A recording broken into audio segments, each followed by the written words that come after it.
Bonjour à toutes et à tous. Nous voici arrivés au terme de notre voyage. Qu'avons-nous appris en effectuant ce parcours pédagogique relatif à la pensée critique? Il nous faut tout d'abord noter à quel point il ne s'agit pas ici à proprement parler d'un domaine. Par définition, la pensée critique possède un caractère interdisciplinaire et nous n'avons pu, dans les différents modules, que tenter de débroussailler quelque peu le terrain. Nous avons en premier lieu analysé et évalué les obstacles qui pouvaient entraver le libre exercice de la pensée critique. Nous avons d'abord rencontré des obstacles externes. Dans un régime tyrannique, l'espace de la pensée critique est limité à ce qui ne déplaît pas au tyran. Si ce dernier s'appuie sur la religion, son pouvoir se présentera comme d'autant plus incontestable par la pensée critique humaine, trop humaine. Mais il existe aussi des obstacles redoutables parce qu'internes à l'individu, et souvent inconscients. Nous avons pu éprouver leur solidité dans notre analyse de l'expérience de Milgram, ainsi que de son pendant dans la sphère du divertissement, le jeu de la mort. J'ai particulièrement insisté dans ce domaine des obstacles intérieurs sur la notion de communautarisme des faits. Si chacun ne voit que les faits qu'il arrange, c'est-à-dire qui conforte son préjugé, parce qu'il présente les membres de sa communauté comme étant toujours dans leurs droits, c'est-à-dire toujours victimes de l'injustice, il n'y aura plus d'exercice valable de la pensée critique parce qu'il n'y aura plus de faits à critiquer. Et les faits existent, qu'ils nous plaisent ou nous déplaisent. Nous n'insisterons jamais assez sur le point suivant. Il nous faut apprendre, comme le disait Sartre, à penser contre nous-mêmes, jusqu'à parfois mesurer la valeur d'une idée à la douleur qu'elle nous occasionne en heurtant notre préjugé confortable. Nous avons également étudié quelques notions d'histoire de la pensée critique dans l'Antiquité, ainsi que l'histoire du libre examen depuis le XVIe siècle. Ces éléments historiques ont été réduits au strict nécessaire pour permettre aux étudiants de comprendre la suite.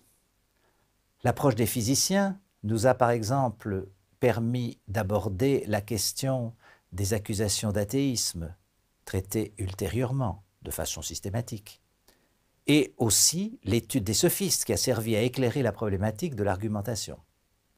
De même, je me suis appuyé sur l'histoire du libre examen pour aborder un des aspects du thème de l'athéisme. Par ailleurs, sans l'analyse de certaines notions connexes à la pensée critique, les enjeux de cette dernière ne peuvent être saisis correctement. Il en va ainsi tout d'abord de la laïcité, laquelle exclut une religion officielle. Or, nous avons vu que l'existence de cette dernière étouffe la pensée critique. C'est la raison pour laquelle nous avons abordé différents problèmes brûlants qui nous ont permis de ne pas en rester aux idées abstraites et générales avec lesquelles il est impossible d'appréhender concrètement les enjeux de la laïcité. Les questions du voile et de la burqa en France et en Belgique, ainsi que l'invocation de Dieu par les pouvoirs publics aux États-Unis. Et surtout, deux questions tout à fait centrales. Tout d'abord, la question des attaques des créationnistes contre la biologie évolutionniste. Ces attaques sont devenues de plus en plus subtiles et indirectes au fur et à mesure des arrêts rendus par la Cour suprême des États-Unis, ce qui nous a permis d'introduire la notion du loup dans la bergerie. Une problématique que nous retrouvons plus loin à propos de la liberté d'expression, lorsque l'adversaire utilise, certes de façon sophistique, le langage des droits de l'homme et de la démocratie. En second lieu, nous avons abordé la question, hélas, tout à fait contemporaine de l'islamisme. Il n'y a bien sûr pas de pensée critique sans extériorisation et communication à autrui de cette pensée. Et nous avons donc essayé de définir, inspiré en cela par le traité de l'argumentation de Perelman, en quoi pourrait consister une argumentation correcte qui ne tomberait pas dans le travers de la sophistique, mais qui éviterait également d'idéaliser à outrance le raisonnement utilisable dans la vie pratique, laquelle se montre rétive à la démonstration logico-mathématique. Par ailleurs, la pensée critique ne peut se communiquer que si un espace de liberté d'expression lui est ouvert. Nous avons envisagé très concrètement les difficultés liées aux limites de la liberté d'expression, tant dans la jurisprudence de la Cour européenne des droits de l'homme que dans celle de la Cour suprême des États-Unis. Enfin, nous avons tenté d'approfondir la question cruciale des rapports entre pensée critique et religion. La pensée critique est une pensée à hauteur d'homme, qui n'utilise que ses lumières naturelles, à l'exclusion des lumières divines surnaturelles, si elles existent. Mène-t-elle donc inéluctablement à l'athéisme? Nous avons vu que la question se révélait redoutablement complexe à l'analyse. Ce que détruit inéluctablement la pensée critique, ce n'est pas nécessairement la religion elle-même, mais la religion dogmatique.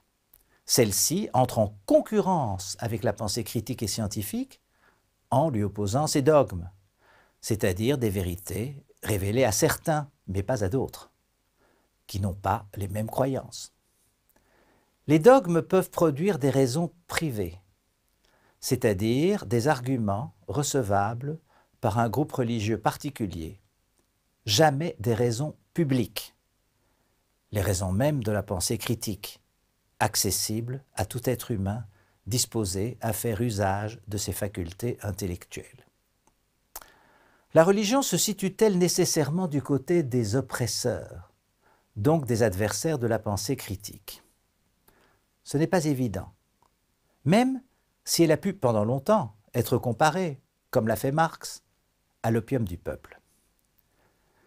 Il y a aussi un Dieu qui se trouve du côté des opprimés, au nom duquel a été rédigée la Déclaration d'indépendance des États-Unis. Nous n'avons pas besoin de trancher à ce sujet. Il nous suffit d'affirmer que la pensée critique est incompatible avec la religion dogmatique.